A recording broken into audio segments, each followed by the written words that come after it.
probably should say his name just in case. Okay. It's singer, performer, collaborator, star of Bentley Rhythm Ace now. EMF is James Atkin, everybody. Hi. Good morning. Good morning. Now, we bumped into each other outside. We did. You said you were a bit nervous about this. You don't do many interviews, do you not? I certainly didn't when I started off. For Yeah. the first bit of my career, I never did any interviews. I was in a band, EMF, and the other four members were very vocal, and I think they were quite happy that I didn't do anything, so I didn't do anything. There's a lot to cover, right? Okay. There's a lot of history and music and what you're up to now. We're going to do a bit of mental health as well, because that's That's fine. important. Obviously, Yeah, we're here yeah. with Tonic, and thank you for asking us. What is it like knowing you are responsible for one of the greatest pop songs of all time? Genuinely, no, it is. Everybody knows it. My kids know it. It is iconic. What is it like having that as part of your history, part of your current tree? I'm certainly glad it's in my life. Yeah. Yeah, I don't know, I don't really think about it. It's just been there. It's been a constant presence for the last 30 odd years. Yeah, it's strange. I don't know how to answer that. Don't they? Right, It's like it's like a kid. I kind of, even when I hear it, I can't even hear it anymore because I've heard it so many times. Give us a bit of history about the band. How did you all get together? Okay, well, we were from the Forest of Dean, which is in the West Country, which is about as far as here. Big up the Forest of Dean, everybody. We were school friends. We got together. We were playing in bands when we were at school. We kind of split up a little bit, and then we put a band together. The three of us, me, Zach, and Derry.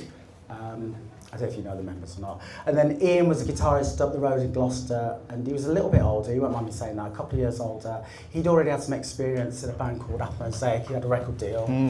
To us at that age, that was big time. Yeah. I think So how old were you? I was, well, I've been playing in bands quite a lot, but I think I was about 18 when we got EMF together. Wow, okay, yeah. So certainly, and it happened really quick. But it was fun to start with. We didn't really have any big expectations. We just, the first 10 songs we wrote became the first 10 songs we did at the first gig, and they became the first 10 songs on the first album. So it was, I'm making it sound really easy. There was a little bit of a slog coming up to it. And I love the thing I read that record labels were interested in you and they wanted you to come to London and do a big gig, and you went, no, you'll come and see us. Yeah, fuck that. Do you know, I think because we had such a great vibe playing in the Forest of Dean, which was like this little, it sounds exotic, the Forest of Dean, but it's just little villages in the forest. We hadn't that long left school, so our fan base was all our school friends, and we did gigs and local little rooms, like, a quarter of the size of this, and 300 people would turn up, all our school friends. And that's what the magic was. And then record label says, come and do a showcase in London, which is the usual. Yeah. We said, no, we're not coming to London. And they came to us, and we dragged them into these little pubs in the Forest of Dean, which were proper scary. And we made them pay on the door, the 50p on the door. Oh, they had to pay the 50p? Yeah, totally. Get the little stamp? 50p, yeah. I love it. And so this is all happening, you said it quite quickly, 18, 19, you're getting signed, 20, around then? Yep, around 20 got signed, and started doing a few little, we started off with a few little gigs, got some record label interest, and then we got put on a tour with a guy called Adamski. I don't know if you remember Adamski. Of course, yeah. And then within that little 3-week tour, I think, because we signed to EMI, their press machine had got into work, and then we were getting front covers of like smash hits and things like this, which I wasn't quite sure about at the time. Great. Not cool, was that the because I saw my friends, or they certainly became my friends later, people like Carter and the Poppies, and they had cool fan bases and cool indie bands, and we were just marketed as a pop band, which at the time I hated. Right. Now I don't really care, because just like whatever, innit? So did you, if you're on Smash, and you're right, Smash Hits and NME, they're kind of worlds apart in terms of... Yeah. So did you have like screaming kids and things? Did you get that side of it? We did, because we had the covers of Smash Hits and like whatever the other magazines were. Yeah, there was times where we couldn't walk through a city centre without getting chased by loads of girls. So Beatlemania. A fucking long time ago, I tell you. It ain't happening now. Now you'll have to lightly jog through this. I don't. Maybe some of those young women were there at the time. I don't know. I don't know. fun though? Was the vibe I got when I would see you on the telly and stuff was, oh, these lads are having a good time. Yeah, I know. We were having a ball. You know, some people were enjoying it more than others. I know we're going to talk about mental health in a moment, but it was a struggle. It happened really quick, very young, quite a lot to take on.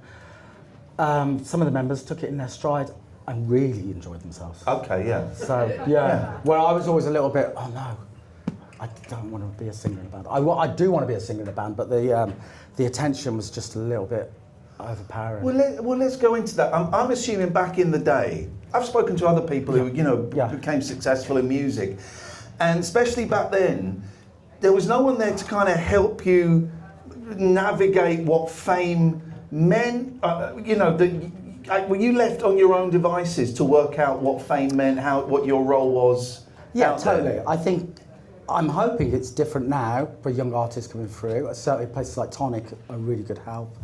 I was fortunate where I was with 4 of my best friends, which was really good. Yeah. So we supported each other when we were still talking to each other. But Adamski, I went on that first tour with Adamski, and Adamski was on his own, and he was really struggling. And I think just having that support of your friends around you, but there certainly wasn't anything in place apart from Iain was just interested in making money. Well, yes, money printing machine, yeah. isn't it? We can go into the mental health. So, did you struggle becoming famous? It was a weird one. I mean, I absolutely loved it because it's all I ever wanted to be and do was be in a band. But it was, I definitely felt a little bit uncomfortable on stage, and a lot of the gigs I didn't enjoy. Right. And I'm kicking myself now because if I had that opportunity again to do such amazing shows like that, I would make sure I enjoyed it and get over myself a little bit. But you're young, aren't you? You're growing up, and I didn't really grow up till I was about 35, I think. So, right. Wow, that early. I was a decade later than that. So you're stood front and centre. Yeah. The attention is on you, but you're a very quiet, shy kind of guy, or are you not? Yeah, I have my moments, but but that's part of the appeal, I think, as well, which I didn't really understand at the time. Look at Terry Hall. He's not like this amazing, flamboyant frontman, and he was the fucking greatest. Yeah. And like Bernard Summersat and New Order and stuff like that. So it's taken me a while to realise, you don't have to be a crazy frontman or anything like that. So I did feel a bit uncomfortable on stage. I think that was the question, wasn't it? Something like that. You wherever you. Yeah. Number one in America. Yeah. That takes things to a whole different level. Yes. We were touring a lot there. We worked it there. Yeah. We used to go over on 6-week little jaunts on a tour bus, sleeper bus.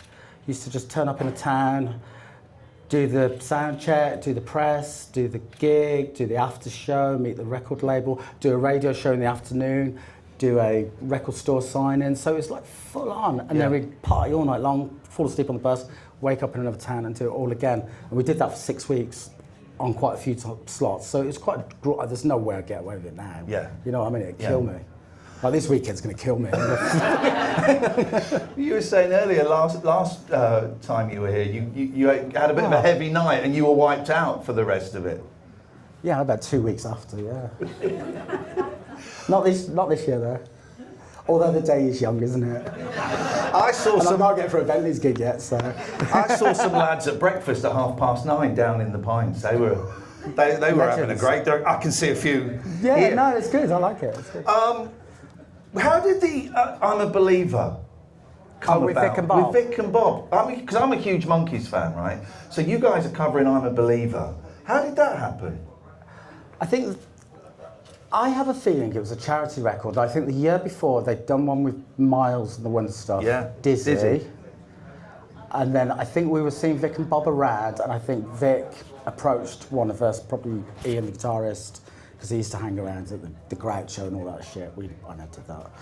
I think we got asked to do it. And I can't remember much about it really. I remember Bob in the studio was brilliant. Yeah. He was hilarious. He turned up with a carrier bag full of cheap lager just so he could drink all day long.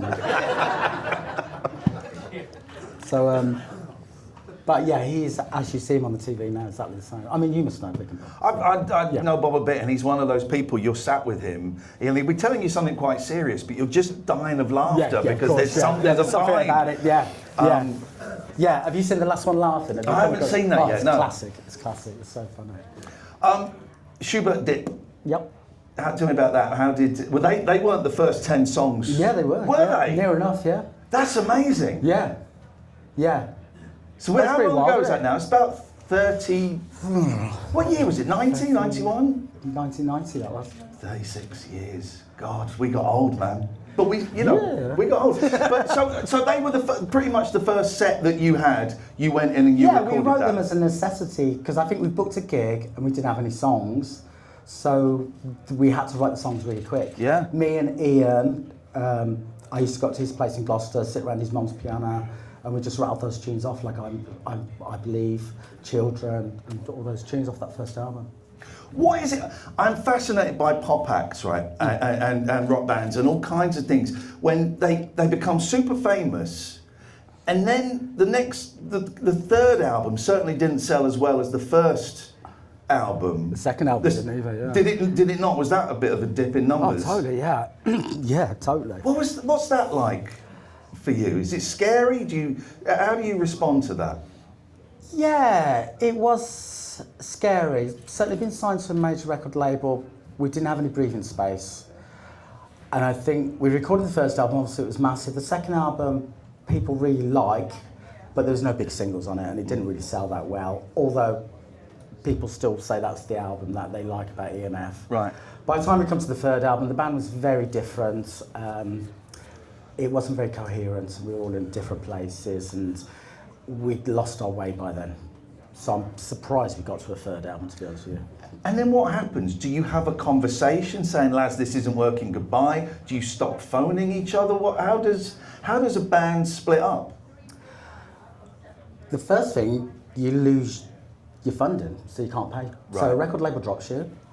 This was what happened in our case anyway. So, and then you can't pay yourself any wages. And you can't, a band is like a business, you need to run it. You know, you need money to run. You can't go out on tour and do gigs and record stuff if you haven't got an income. So, yeah, and then it kind of just fell a bit. Derry went off and did something else, and me and Iain sat down in a pub in Camden, and we just looked at each other and he says, I think this is it, and we just called it a day there. And I cried. I was going to say, did you cry? I did cry, yeah. I was really upset. But, you know, it was just one of those things. It's really hard to keep it going. Yeah. So I'm over it now, Iain. Don't. Oh no! I'm sure you are. But I just, you'd have been what, 23, 24? Yeah, 24, with a whole life ahead of me, and it was a strange time because obviously I had quite a healthy bank account, and fuck all to do. Right. So that's when I just used to go partying, midweek partying. Yeah. Drinking all day. I know it's the cliche, but that's kind of what happens. Yeah.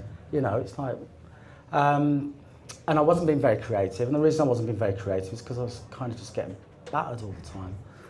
You know, they don't go hand in hand, really. No. No. How long did that go on for before you kind of went, right, this has got to change? It went on for about 15 years. Oh, okay. No, I thought you were going to say, well, it was about 2 years, and then I pulled my finger out. No, I had to do some serious life changes. So I kind of put music behind myself for a little bit, and I went back to university and did a degree. And I became a school teacher. Yeah. Which is pretty mental, really. And I did that for another 10 odd years. And I've just got out of that, so thank fuck. So, sorry if there's any teachers here. But my partner's I'd rather be a pop star than a teacher. My partner's just become a teacher, and she's already said, I can't stand this. So you were teaching music A-level? I was teaching GCSE, Key Stage 3 and A-level, yeah. Right. I loved it as well. Honestly, it was so good. It was really good fun, and it totally sorted me out. Kind of give me a better picture of where I was in the world, you know what I mean? Kind of. And of course, those kids wouldn't have known. They didn't have a clue, and it didn't matter to them. Yeah. Irrelevant. Parents' Day, parents' evenings were a bit weird. But you know, towards the end, it wasn't the parents, it was the grandparents, which is like, Started getting them to sign school reports. Yeah. Sign little Johnny's school report. Yeah. But some people will be surprised by that you became a teacher. What drew you to that? I moved out of London. I moved to the Yorkshire Dales. Beautiful. And I envisaged a life of just being retired and having a lovely time. But life is a bit longer than you think it is, isn't it? So hopefully, not everyone makes it. Not for everyone, but it was. So yeah, I was just like, what I was going to do now, and I was like, because when I left school with no GCSEs, no A levels, nothing. A lot of my friends did the college and the university thing, and I never did that. I mean, I was touring America and doing great things, but I felt like I'd missed out a little bit. So I went back to Huddersfield University. Come on, which was mental, because I left school and I couldn't, because I didn't really go to school that much either, so I couldn't really write or do the maths or anything. So it was quite nice to have do something a bit academic. So it was great. I thought that's probably the best thing I've ever done in life, really. Your eyes are glowing as you say that. You've obviously got a lot of pride around not only becoming a teacher, but doing all the work to get there. Yeah, I think doing that 15 years in the wilderness, I've not known my worth or what I was doing or having nothing to do. All of a sudden, I can do something. And so it was really important to me. Yeah. And it put me in a really good stead, because obviously EMF's still going now, and we're going out touring and stuff like that. And it's put me in a really good position now to be back in the music industry. Yeah. Music's your full-time job now. It is, yeah. Do you think it? I think it wild, right? I started in telly 30 odd years ago, and I made a career out of it for a long time, longer than I was expecting to. What is it like now as a slightly older gentleman? Actually, we'll talk about that in a minute. Still making a living out of music. It's amazing, I think, because a lot of acts from that time on, they had their 2-3 years and that was it. Yeah. I mean, that was the good thing about EMF. We had the hits, which was great, and it was a time when we could make money. And also, if I was just surviving on making music now, it would be a struggle. But obviously, I've got a bit of a back catalogue that helps, because obviously, Unbelievable gets used a lot. So. Yeah. It helps. Yeah, it means I can not have to go to work. What was? How did the band get back together? You got back together a few times and had breathers. Yeah, we did. We like me and Iain have always been really close. We've always written songs. I think the catalyst was we did a 30th anniversary box set and a few gigs, and we went out on stage and we saw that there was still a lot of love for the band. And me and Iain just looked at each other and said, well, why don't we just do some more writing? No pressure. We'll put another album out, and let's just do some gigs. So it's kind of grown from there. Yeah. It's still a little bit of a struggle out there. Don't get me wrong. We're not filling at stadiums, but you're doing well, and there's a lot. You're one of those bands where there is a lot of affection for you. Yeah, thanks. Yeah. It's funny, isn't it? Yeah. You sound surprised by that. Well, I am. It's nice, isn't it? I think I'm glad. I don't know what to say. I'm glad. No, I'm glad. I think it's a beautiful thing, and I think that's what is beautiful. This is my first time at Shine On, and seeing some bands that I saw back in the day, some bands I never saw but saw their names in the listing of all the magazines, of NME and stuff, and the love and support for all of these groups. It's a beautiful. Yeah, it is. thing. And you've got to remember, at that time, 30 years ago, that music was the most important thing in your life. Yeah. You know what I mean? It's got you that bond, hasn't it? It's not just nostalgia, it's part of you, isn't it? So like when you go and see Ned's, it's just like, it's magic, isn't it? Yeah, it's good. I mean, and great, and certainly Shine has kind of, it's really helped to revive my career a little bit. Yeah. When we first came 10 years ago, I spoke to the promoters and said, do you want to come get involved in this? I went, yeah, it sounds brilliant. I didn't really think it was going to kick off, but it's great, isn't it? I mean, I hope you're all having a great time, and it's like, it's nice, isn't it? It's just like... You're playing tonight Bentley Rhythm Ace. Yes, Bentley Rhythm Ace. How did you get involved with that? That first album, that was my LSD album, I'll be honest. I'll be honest, back at college, we'd have a few and put that on. That was a great one. How did you get involved there? Well, I've been involved from day one. It was Richard from Bobbly itself and his friend Mike. And I don't know if they were here a second ago. I think they've gone to eat. They had a big night last night, they did. Okay. So I'm all sparkly there. But when you watch them on stage tonight, they're in bits. They got in about 4 a.m. They made that album, which is wicked, and then they turned up at my flat in Camden. I think it was like 94, 95, and says, "Oh, James, we've got a gig at the Rocket on Holloway Road." Mm-hmm. And I says, "Well, what have you got?" And he says, "Oh, we've just got the DAT of the album." So we had to cobble some keyboards together. We found a shopping trolley, put some bongos in it.